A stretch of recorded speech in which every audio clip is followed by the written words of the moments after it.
ဒီ vlog လေးကတော့အမေရိကမှာမြန်မာကားကိုပထမဦးဆုံးရုံမှာပြန်ကြည့်ရတဲ့ vlog လေးဖြစ်ပါတယ်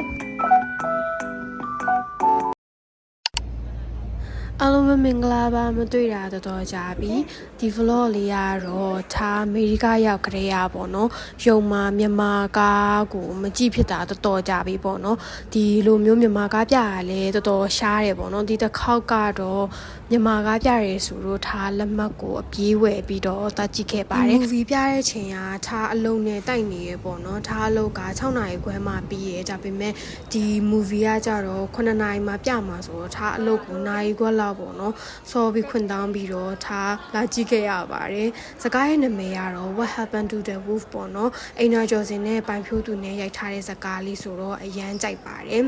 ရုံကိုလာကြည့်ရလူတွေကလည်းပေါ့နော်အများကြီးပဲရှိတယ်လူရှင်ကြီးရင်ပေါ့ပေါ့ဆုံးတဲ့အေးရတော့မပါမဖြစ်ပေါ့နော်ကျမဘဝမှာဘာလို့မုန်းဆုံးလဲတိတာ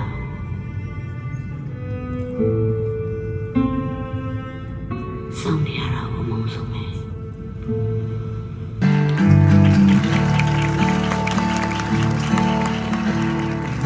ဝေးရနေအိမ်မှာကိုရဲ့ဘဝကသေဆုံးကတယောက်ချင်းပေါ်ဒီနာမှာ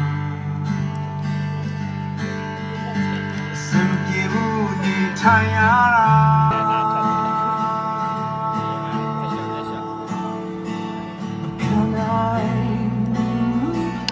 ရုပ်ရှင်ကြည့်ပွားဆိုရုပ်ရှင်လေးကတော်ကောင်းပါတယ်ငိုလဲငိုရတဲ့ဇလန်းလေးဖြစ်ပါတယ်ဆိုတော့အရင်ကြိုက်ပါတယ်ဆိုတော့ vlog လေးကတော့ဒါလေးပါပဲပြီးရင်အိမ်ပြန်ပါတော့မယ် see you in the next video bye bye